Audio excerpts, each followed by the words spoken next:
Hello, Harry. Hiya. Oh, no, hang on. We haven't done it yet. Hang on. Hi, Harry. Hiya. You all right? Are you all right, love? Sorry, I can't speak. It's getting too hot in here.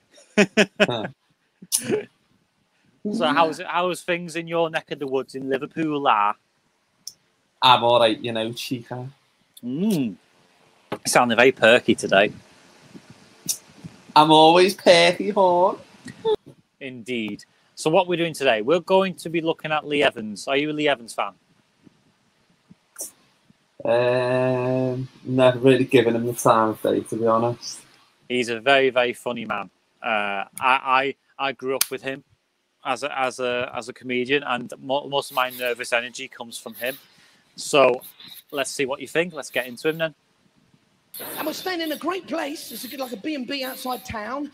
I don't know what it is with these old hotels, you know. They're all sort of built on different levels, you know. The bloke showed us to our room. We went, this way, Mr. Evans. We go down a couple of steps here, like that. Along here, down, and then we have to go up like that, and then down. Along here, down, and then fucking up again. I'm like, who built this place? Paula Radcliffe.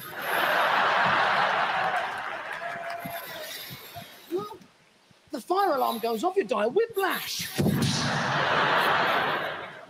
Oh, they're all prepared for a major emergency in the hotel, like a fire. They got an axe behind some glass and a bucket of sand.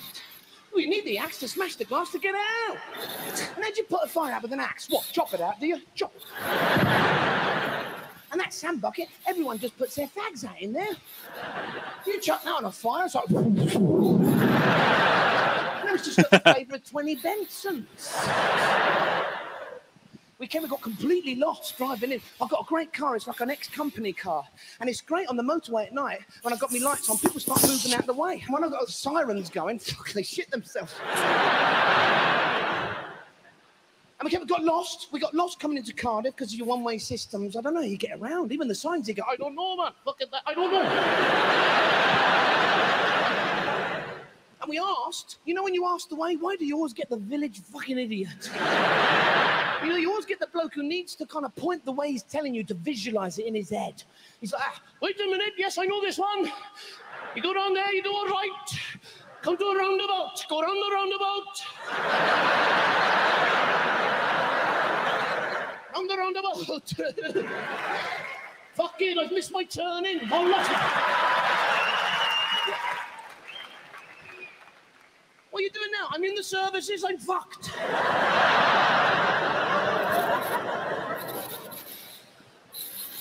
You can't get lost now. They have this satellite navigational system in cars. Yeah.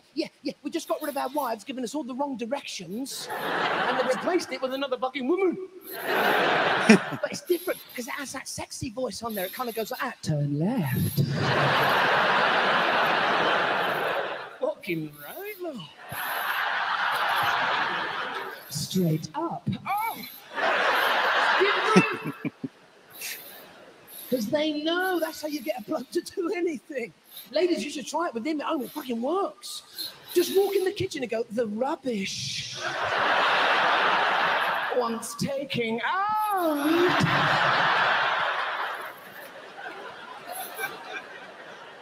You know? The garage wants cleaning. Oh, fucking do it now. You missed a bit. But that satellite navigational system, you make a wrong turn and it turns straight back into your wife. Make a U-turn now. I love that. You ever get lost with your wife? You're completely lost. And your wife always says the same thing. Oh, let's just go home. We're fucking lost!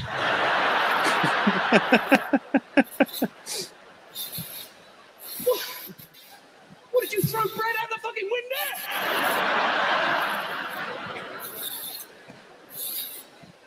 No. We drove.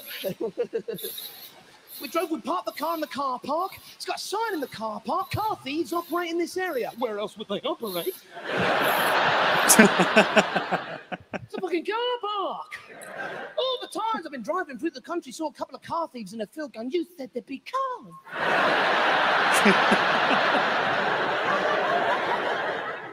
And thanks for telling us. They're not doing anything about it. They just put the sign up with thanks.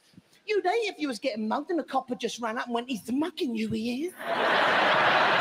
He's running away with all your money. And we paid in the parking machine, and I hate those parking machines. Any machine where you've got to put money in. How do they always know you're in a hurry? You know, you rush up to it, and they always get fussy on that last pound coin. You kind of put it in, and it goes, no, I don't like that one. Well, it's just the same as all the others. Yeah, I just don't like that last one. You do the lucky rub. You ever do that? Fucking come on. Fucking come on. How does that make anything lucky? How? If that was the case, all blokes' knobs would be really lucky. You know what I'm saying?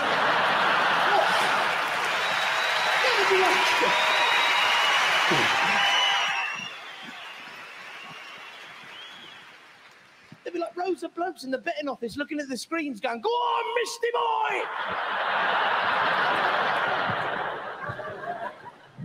What do you think of Lee? He's like, he's the same as like his comic. The way he tells his story is the same as like, well, it's basically like the same as Peter Kay, and obviously he's different to Rowan Atkinson because Rowan Atkinson's all about his characters. But I liked the fact that when he was describing his innuendos with Lucky Knob and all that malark, I found that really funny in the way he was describing things. I was thinking, it's like, do you know the way if you were describing things in a funny sense and the way you can come across like camp and the way I can come across camp? His camp timing is just like spot on. And not many comedians can pull that off, but he is known for doing that, and that's why people like him to do his comic timings, and people respect him and relate to him. Like, do you know when you said you've grown up with him? Yeah. And you get that sense of nerve, what he gets. The nervous energy that propels you to tell another joke. That's how I do it. It's because you're thriving off his energy, and what people do is thrive off. Like, people have inspirations of comedy people, and people go to that certain aspect and look up to them comedy people and go, yeah, I like him for that. And that's what he brings to the table. So as a comedian, where would you rate him as a comedian? I know you've only just seen this clip, but what is he someone you could get into more of, or is he not quite as funny as you'd like him to be, or because maybe a stand-up, maybe you should watch one of his videos and see where you. There was certain aspect where there was certain aspects at the start where I thought, what the hell, and then the more he was explaining about what he was doing, and his when he was talking about the roundabout, oh shit, I've missed my timing, I was thinking, right, okay. And then when he was talking about the more dirty stuff, it got more funny then, because it was like, oh yeah, I can relate to this because this is what we say all the time, and this is my type of humour. Yeah. So definitely. that I would give him an 8 out of 10. Oh, okay. So we've gone up a bit. The thing with Lee Evans is he is just like Peter Kay when it comes to comedy. He's observational comedy. He's one of the original ones, Lee Evans. He started out in the 80s, and he's rose up the ranks and he's become massive. He's retired now, I think. But I met Lee Evans at a book signing, and he's such a, even in real life, he's comical. Everything he does is comical. He wound me and Vanessa up because we were both in the queue. And I said to him, could you put my name down as this? And apparently we weren't allowed to do that. You know, we just put Lee Evans. And he still wrote it for me. And he went to me, it's all right, mate. It's all right. And then he went to Vanessa, do you know him? And Vanessa was like, oh, he's my husband. And he went, good for you. Good for you. And he screamed at me down. I was running off because I was dead embarrassed. Because he's my hero, do you know what I mean? Yeah. But anyway, we're going to let this one wrap up now. And so join us next time. Like and subscribe to me and Harry's. I'll put links in the descriptions. And yeah, join us next time for another reaction. So see you in a bit. Say goodbye, Harry. Bye. Bye.